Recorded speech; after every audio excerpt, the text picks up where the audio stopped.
Hey, Shalom Akim. I want to give all praises to Yahweh by Hashem, Yahweh Shah, by Hashem Wakal Kadash. Double honor to the apostles and the elders that rule well. And peace and blessings to you brothers out there that's kicking his words, sincerity and truth. You know, it's a constant battle to serve Yahweh by Hashem, Yahweh Shah. There's so many distractions that can get your attention and get your time if you're not paying attention to the will of the Heavenly Father, man. But it's very, very important that we understand, um, or not necessarily understand, but to continue to remember, um, you know, what Yahweh Shah did for us. Yahweh Shah did a very mighty act by him dying on the cross for us and being an ultimate sacrifice for the elect to basically be in the good grace of Yahweh of Yahweh, which is the true name of the Heavenly Father. With him dying, that new covenant or the New Testament was established for the nation of Israel, in which the laws, statutes, and commandments are going to be written in our heart. So when he returns, the elect men, they're going to be perfect. We have to remember and believe, and also continue to believe and strive to be a part of that number.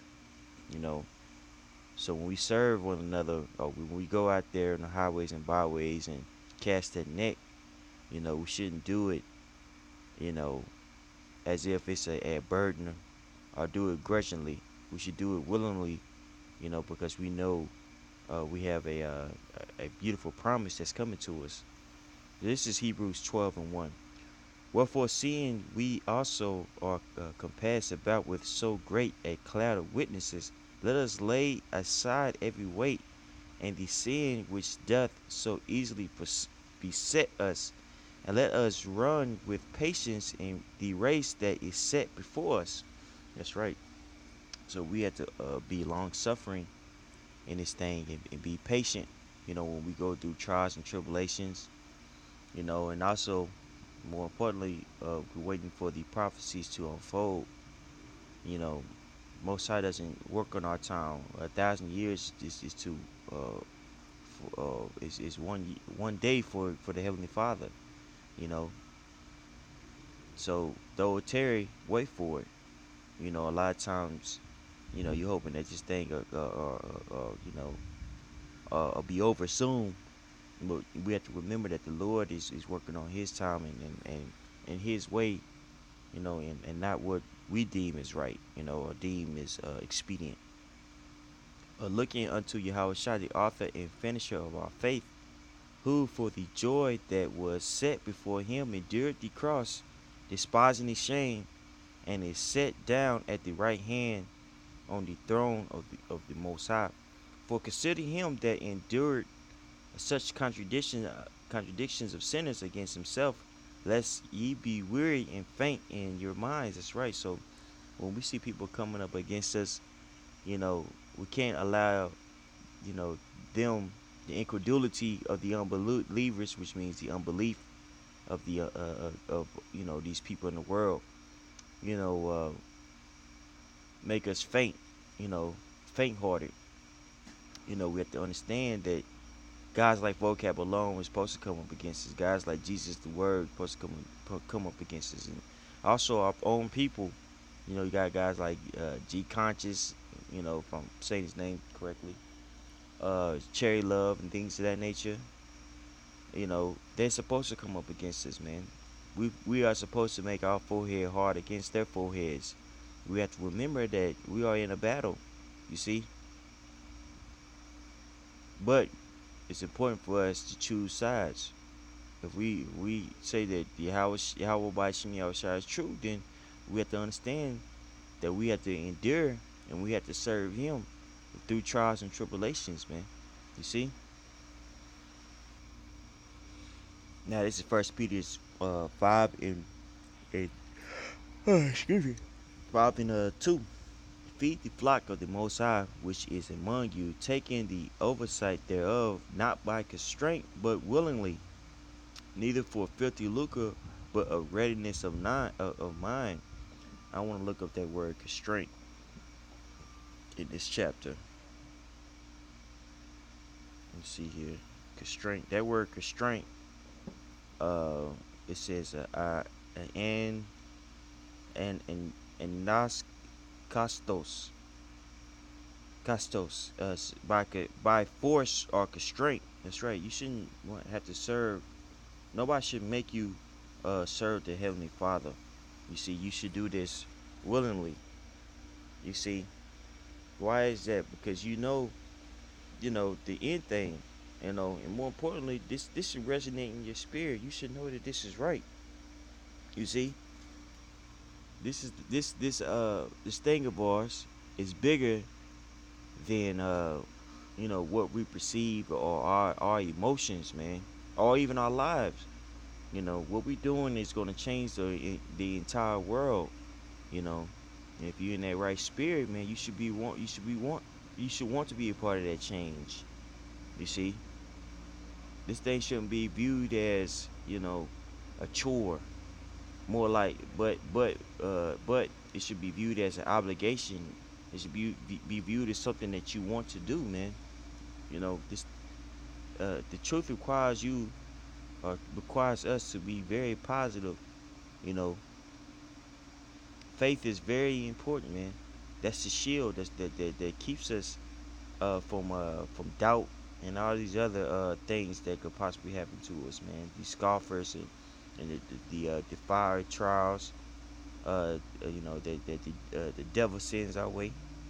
You see, faith is very important. But if you lack faith, you're gonna view this thing as if it's a chore, a burden. You see, and eventually you'll fall out because you're doing it. You're doing it because you want to please man and you don't want to please the will of Yahweh by Shem Yahushua, man.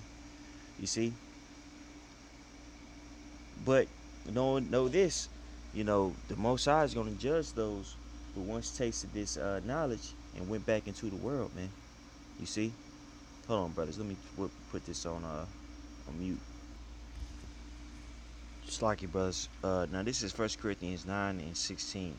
For though I preach the gospel, I have nothing to glorify of, for necessity is laid upon me. Yea, woe is unto me if I preach not the gospel. Straight woe unto us if we preach not the gospel, man. We was given this knowledge and this understanding. If you ain't doing the work, man, the Most High is gonna hold you accountable because He has set you up as a watchman, alluding to Ezekiel, the 33rd chapter. We were set up as watchmen, and if you ain't doing your job, the Most High is gonna hold you accountable for all those people. You know what I'm saying, that didn't hurt this knowledge, man. Their blood is gonna be on your hand. You see, why is that? Because with this knowledge, you're supposed to be warning the people, man. You're supposed to be exhorting the people. You're supposed to be building up the people. Not set on your lees. You see? And you look at that word lees, it means watch or shamar. Okay? Alluding to Zephaniah, the first chapter, around the 12th verse. Verse 17. For if I do this thing willingly, I have a reward. But if against my will, a dispensation of the gospel is committed unto me. And that's a perfect description of the latter comment that I just made, man. If we do this thing unwillingly, dispensation or the management of the gospel is committed unto me. That means the things that are written in the Bible is prescribed to those lazy prophets are going to happen to us if we ain't constantly toiling and feeding the flock, man. What is my reward then? Verily that, when I preach the gospel, I may make the gospel of Mashiach without charge, that I abuse not my power in the gospel. For though I be free from all men, yet have I made myself servant unto all, that I might gain the more. That's right. So we can't, we make it just like Paul made himself a servant. And more importantly, Yahweh Shah made himself a servant when he came here in the flesh. We are to do the same thing, man. Our lives aren't ours anymore. Our lives are for the will of Yahweh by Shem Yahweh Shah, man. You see? So it's very important that we keep that in mind, as we continue to toil in this beautiful work of ours, man. I want to give all praise to Yahweh by Shem Yahweh Shah, double honor to the apostles and the elders that rule well. Peace and blessings to you brothers out there that's kicking this word in sincerity, also in truth. Shalom.